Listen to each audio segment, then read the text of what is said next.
Assalamualaikum warahmatullahi wabarakatuh.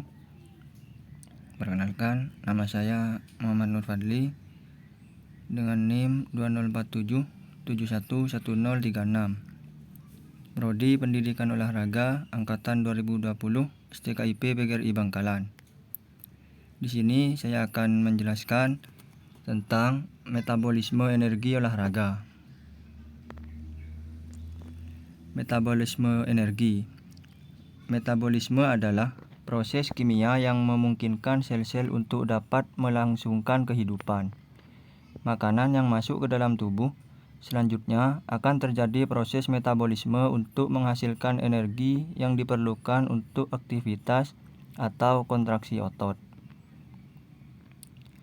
Juga dihasilkan cadangan energi yang disimpan dalam tubuh berupa ATP, PC, glikogen, dan lemak.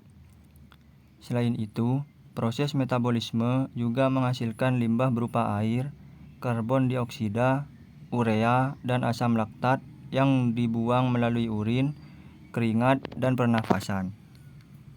Untuk menghasilkan energi, terdapat dua sistem energi yang ada di dalam tubuh, yaitu sistem energi anaerobik atau tidak memerlukan oksigen, dan sistem energi aerobik atau memerlukan oksigen.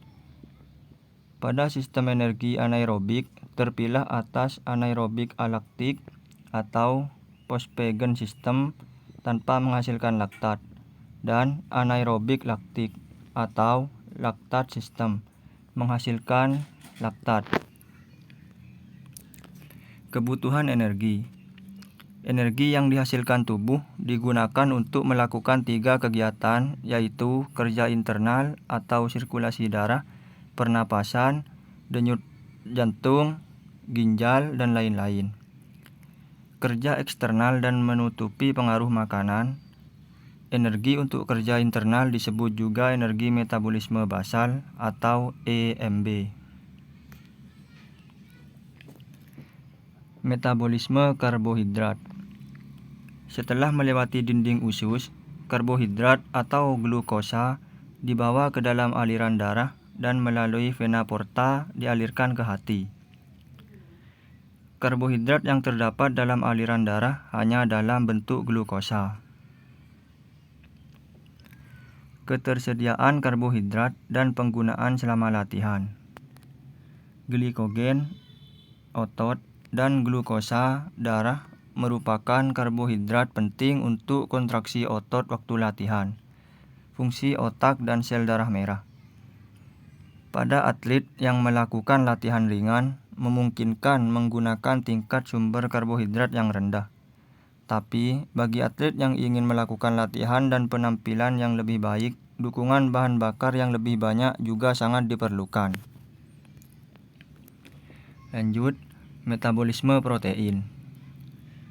Kebutuhan protein bagi atlet.